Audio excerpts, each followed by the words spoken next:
Halo sahabat literasi, perkenalkan nama saya Adia Rafa Fatina, kelas 5 dari SDN Mojorejo 1, Kota Batu. Hari ini saya akan membacakan cerita dengan judul Asal Usul Desa Mojorejo. Desa Mojorejo merupakan salah satu kecamatan di Kota Batu. Bok Mas Kapuk ditenggarai sebagai cikal bakalnya. Bok Mas Kapuk merupakan salah satu putri Singasari, putri kesayangan Pangeran Aryo Anom. Beliau bernama asli Putri Tunjung Biru. Sejak kecil, Putri Tunjung Biru sudah menampakkan kecantikannya. Ketika tumbuh dewasa, Putri Tunjung Biru semakin cantik dan menarik. Banyak pemuda yang ingin mempersuntingnya. Tunjung Biru belum ingin menikah, tetapi ayahnya berkali-kali mengingatkan agar ia segera menikah. Akhirnya Pangeran Aryo Anom mengadakan sayembara ilmu kadikdayan. Barang siapa yang bisa memenangkan sayembara kali ini, ia akan menjadi pendamping putriku, Putri Tunjung Biru, kata Pangeran Aryo Anom. Dan pemenangnya adalah Senopati Banyak Kapuk. Akhirnya Senopati Banyak Kapuk dan Putri Tunjung Biru pun menikah. Namun mereka yang kalah banyak yang tidak rela. Salah satunya adalah Pangeran Tapak Doro. Pangeran Tapak Doro berniat jahat kepada Senopati Banyak Kapuk. Ia memerintahkan Senopati untuk menumpas pemberontakan yang terjadi di perbatasan Kediri. Banyak Kapuk, aku perintahkan kepada engkau untuk menumpas pemberontakan yang terjadi di perbatasan Kediri di daerah Hantang, ucap Pangeran Tapadoro. Dengan berat hati, Senopati Banyak Kapuk harus meninggalkan istrinya. Ternyata itu hanyalah akal-akalan Pangeran Tapak Doro. Pangeran Tapak Doro menculik Putri Tunjung Biru saat Senopati sedang menumpas pemberontakan. Pangeran, tolong lepaskan aku. Apakah engkau menjebak suamiku? Dengan mata menyala, Putri Tunjung Biru menatap ke arah Pangeran Tapak Doro. Ia berusaha menyadarkannya. Tapi apa daya, pasukan Pangeran Tapak Doro justru menyeret dan mengurung Putri Tunjung Biru di dalam kamar.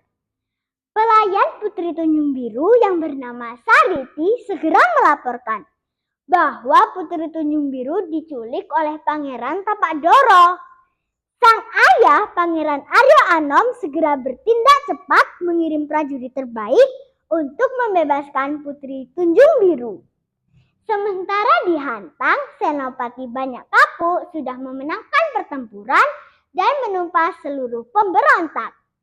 Di perjalanan pulang, mereka singgah di sebuah kedai di pinggir hutan dekat daerah Batuan. Mereka makan dan minum dengan gembira di sana. Tidak menyadari bahwa salah satu prajurit yang dibawa oleh Senopati telah disusupkan seorang pengkhianat untuk meracuni makanan dan minuman mereka. Senopati Banyak Kapuk beserta prajuritnya pun meninggal dunia. Kabar kematian Senopati membuat Putri Tunjung Biru sangat terpukul. Putri menjerit pilu memeluk tubuh dingin suaminya. Suamiku, bangun. Sungguh kejam dan keji perbuatanmu, Tapak Doro. Alkisah Pangeran Tapak Doro dihukum mati. 1 bulan telah berlalu. Namun kesedihan Putri Tunjung Biru belum juga hilang. Untuk mengobati rasa sedihnya, Putri meminta izin untuk pergi ke desa tempat suaminya diracun. Ia ditemani bersama pelayannya yaitu Sariti. Mereka berdua menyeberangi Sungai Berantas hingga sampai ke daerah Batuan. Di tengah perjalanan, Putri Tunjung Biru meminta Sariti untuk istirahat sebentar. Berhenti Sariti, aku lelah. kita kandat terlebih dahulu.